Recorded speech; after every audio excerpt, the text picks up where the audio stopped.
आज की गुरु चेला की सीरीज की कथा इस प्रकार है। जगीना गांव में एक गुरु और उनका चेला रहता था। उनका अपना एक छोटा सा आश्रम था। आश्रम में सुबह शाम प्रतिदिन भजन कीर्तन होता था। गांव के बहुत से लोग आश्रम में आया करते थे। लोगों के दान दक्षिणा और इतना चढ़ावा आ जाता था।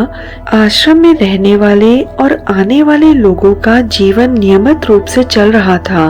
भोला के लिए गुरु उसके भगवान थे और उनकी हर आज्ञा पत्थर की लकीर थी। वह एक आज्ञाकारी और मेहनती शिष्य था। गुरु के प्रति उसका पूर्ण समर्पण था और वह अपने गुरुजी की हर जरूरत का पूरा ध्यान रखता था। आश्रम के हर काम पर उसकी पूरी पकड़ थी और उसकी दिनचर्या में सर्वप्रथम गुरुजी होते थे। जैसे गुरुजी के खाने के बाद भोजन, उनके जागने से पहले जागना और उनके सोने के बाद सोना आदि। गांव में एक दिन एक जवान लड़के की मौत हो गई। लड़के के परिवार में हाहाकार मच गया। पूरे गांव में खबर और शोक की लहर फैल गई। सभी जवान मौत पर अपना दुख व्यक्त कर रहे थे। जब भोला को यह खबर मिली तो वह तुरंत ही शोकाकुल परिवार में पहुंच गया।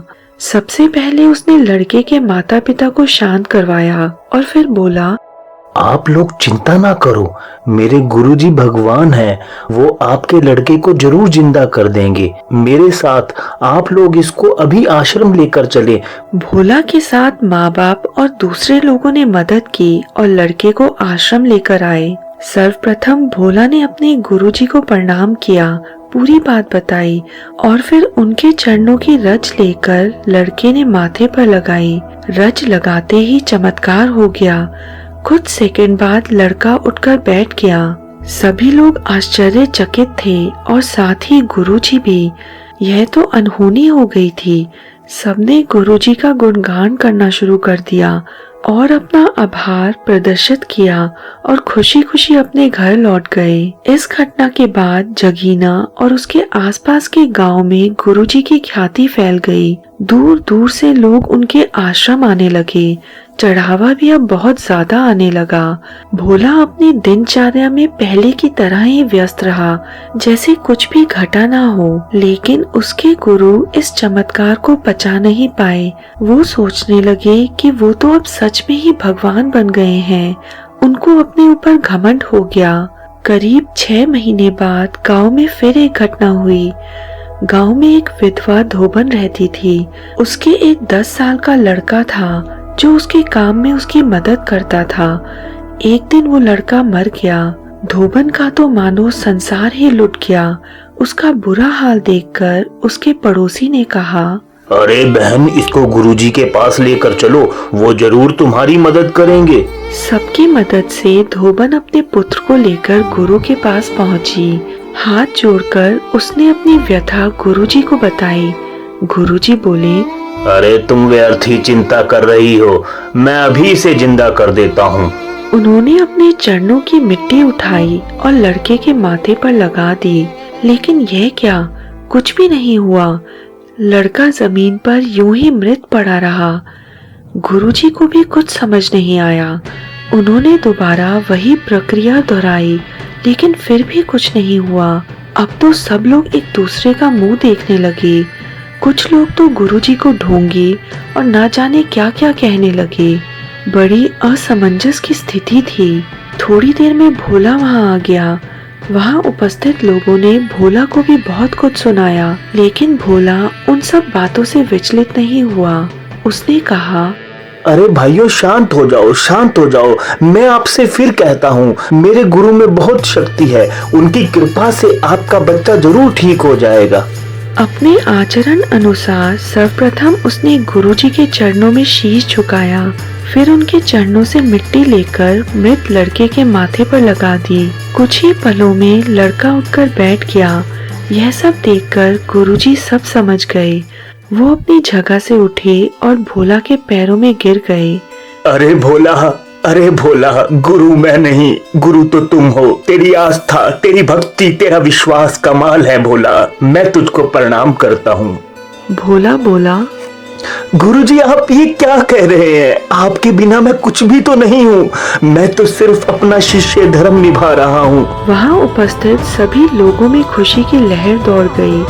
सभी ने गुरुजी और भोला को प्रणाम किया, अपने किए की माफी मांगी और अपने अपने घर लौट गए। इसी बात से कहा जाता है कि गुरु गुड़ का गुड़ रहा और चेला शक्कर हो गया।